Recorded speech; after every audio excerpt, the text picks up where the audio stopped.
18 दिन के युद्ध ने द्रौपदी की उम्र को 80 वर्ष जैसा कर दिया था, शारीरिक रूप से भी और मानसिक रूप से भी। शहर में चारों तरफ विधवाओं का बाहुल्य था। पुरुष बहुत कम ही दिखाई पड़ते थे। अनाथ बच्चे घूमते दिखाई पड़ते थे और उन सब की वो महारानी द्रौपदी हस्तिनापुर के महल में निश्चेष्ट बैठी हुई गगन को निहार रही थी। तभी श्री कृष्ण कक्ष में प्रवेश करते हैं। द्रौपदी कृष्ण को देखते ही दौड़कर उनसे लिपट जाती हैं। कृष्ण उनके सिर को सहलाते रहते हैं और रोने देते हैं। थोड़ी देर में कृष्ण द्रौपदी को अपने से अलग करके समीप के पलंग पर बैठा देते हैं। द्रौपदी रो रो करके पूछती हैं, यह सब क्या हो गया? ये महाभारत युद्ध के बाद की बात है। द्रौपदी कहती हैं, ऐसा तो मैंने नहीं सोचा था, इतना बड़ा विनाश होगा। कृष्ण कहते हैं, नियति बहुत क्रूर होती है पांचाली, वह हमारे सोचने के अनुरूप नहीं चलती। वह हमारे कर्मों को परिणामों में बदल देती है। तुम प्रतिशोध लेना चाहती थी, तुम बदला लेना चाहती थी और तुम सफल हुई द्रौपदी। तुमने तो प्रतिशोध ले लिया, तुम यही तो चाहती थी, तो फिर दुखी क्यों हो? तुम्हारा प्रतिशोध पूरा हुआ। सिर्फ दुर्योधन और दुशासन ही नहीं, सारे कौरव समाप्त हो गए।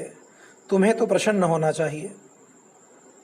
द्रौपदी कहती हैं, हे कृष्ण, तुम मेरे घावों को सहलाने आए हो या उन पर नमक छिड़कने के लिए आए हो? कृष्ण कहते हैं, नहीं द्रौपदी, मैं तुम्हारे घावों पर कोई नमक नहीं छिड़क रहा। मैं तो तुम्हें वास्तविकता से अवगत कराने के लिए आया हूं। मैं तो तुम्हें सत्य से परिचित कराने के लिए आया हूं। हमारे कर्मों के परिणाम को हम दूर तक नहीं देख पाते हैं और जब वे समक्ष होते हैं तो हमारे हाथ में कुछ नहीं रहता। द्रौपदी कहती हैं, तो क्या इस युद्ध के लिए पूरी तरह से मैं ही उत्तरदायी हूं? क्या इस युद्ध का कारण मैं ही हूं? कृष्ण कहते हैं, नहीं द्रौपदी, तुम अपने आप को इतना महत्वपूर्ण मत समझो कि तुम्हारे चाहने न चाहने पर युद्ध का होना न होना तय होता। लेकिन तुम अपने कर्मों में अगर थोड़ी सी दूरदर्शिता दिखाती, अगर तुम अपने कर्मों में थोड़ी सी समझदारी रखती, तो स्वयं इतना कष्ट कभी नहीं पाती। द्रौपदी ने कहा, मैं कर क्या सकती थी कृष्ण? तब भगवान कहते हैं, तुम बहुत कुछ कर सकती थी। कृष्ण कहते हैं, जब तुम्हारा स्वयंवर हुआ तब तुम कर्ण को अपमानित नहीं करती और उसे प्रतियोगिता में भाग लेने का एक अवसर देती, तो शायद परिणाम कुछ और होता। इसके बाद जब कुंती ने तुम्हें 5 पतियों की पत्नी बनने का आदेश दिया, तब तुम उसे स्वीकार नहीं करती, तो भी परिणाम कुछ और होता। और उसके बाद तुमने अपने महल में दुर्योधन को अपमानित किया, यह कहकर कि अंधे का पुत्र भी अंधा होता है।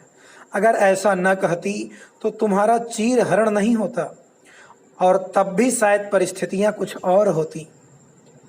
कृष्ण कहते हैं द्रौपदी से कि द्रौपदी, हमारे शब्द भी हमारे कर्म होते हैं और हमें अपने हर शब्द को बोलने से पहले तोलना बहुत जरूरी होता है, अन्यथा उसके दुष्परिणाम सिर्फ स्वयं को ही नहीं, अपने पूरे परिवेश को, पूरे वातावरण को, पूरे समाज को दुखी करते हैं।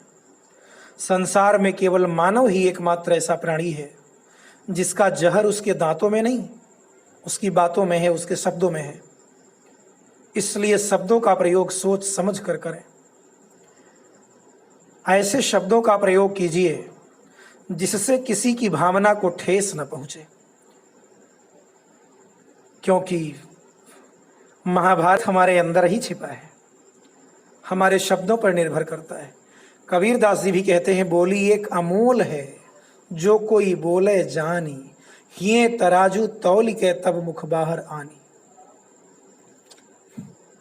मधुर बाणी वाले की मिर्ची बिक जाती है, कटु बोलने वाले का मिष्ठान भी नहीं बिकता।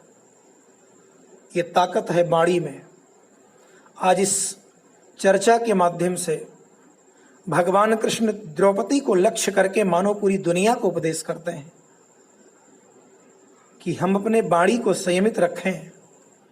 अगर हम अपने बाणी में विनम्रता और मधुरता बनाए रखें तो शायद स्वयं को, परिवेश को, समाज को, सबको दुखी होने से बचा सकते हैं। इस कथा की यही प्रेरणा है, यही शिक्षा है। धन्यवाद।